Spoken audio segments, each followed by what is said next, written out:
Donc, on retrouve Alix Dauge maintenant pour l'info, c'est clair. Alix, ce matin, vous nous éclairez sur une tradition américaine, après la présidentielle, la tradition du discours du perdant, alors que pour l'instant, Donald Trump ne semble pas reconnaître sa défaite. Effectivement, alors on appelle ça le concession speech, une tradition vieille de 1896, donc plus de 120 ans. En gros, c'est le discours de défaite. Alors au début, le perdant envoyait un télégramme au vainqueur et puis après, dans les années 50, la tradition voulait que le candidat perdant reconnaisse publiquement sa défaite à la télévision. Vous avez reconnu Nixon, c'était en 1960 et on a retrouvé le tout premier discours télévisé, c'est celui-ci, c'était en 1952.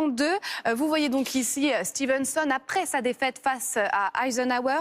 À l'époque, dans ce discours, il a insisté sur le respect que doivent les militants face à leur adversaire. Et puis un autre discours marquant, celui de John McCain après sa défaite face à Barack Obama. C'était en 2008. On a également retrouvé un extrait. Écoutez. Ce qu'il a réussi à faire en réveillant les espoirs de tant de millions d'Américains qui, longtemps, ont cru à tort qu'il ne comptait pas ou qu'il n'avait pas de poids dans l'élection d'un président américain, c'est quelque chose que j'admire profondément. Alors vous l'avez entendu, John McCain qui dresse un portrait plutôt élogieux, assez élogieux de Barack Obama, alors que quelques heures avant, il était encore son adversaire.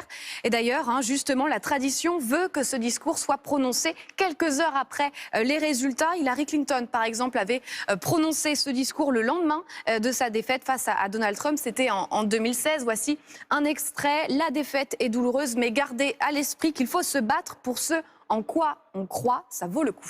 Alix, est-ce qu'il y a eu des exceptions? Est-ce que certains n'ont pas voulu reconnaître leur défaite? Alors oui, pour l'instant, il y a eu une exception. C'était en 2000 avec Al Gore qui avait été battu par George Bush. Plusieurs recours juridiques avaient été lancés avant qu'il reconnaisse enfin sa défaite. Un mois après, il a donc prononcé son discours de défaite le 13 décembre. Écoutez.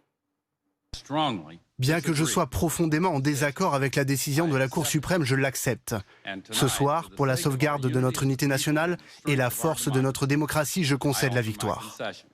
Concéder la victoire. Est-ce que justement Donald Trump va l'accepter lui aussi? Alors selon certains médias américains, ce discours pourrait être prononcé par quelqu'un d'autre, par quelqu'un de son entourage, comme sa fille Ivanka Trump. Pour l'instant, en tout cas, quasiment 5 jours après la victoire de Joe Biden, eh bien, Donald Trump n'a toujours pas reconnu sa défaite et prononcé donc ce traditionnel discours. Merci beaucoup Alix et à demain. À demain. Dans la matinale sur le canal 27.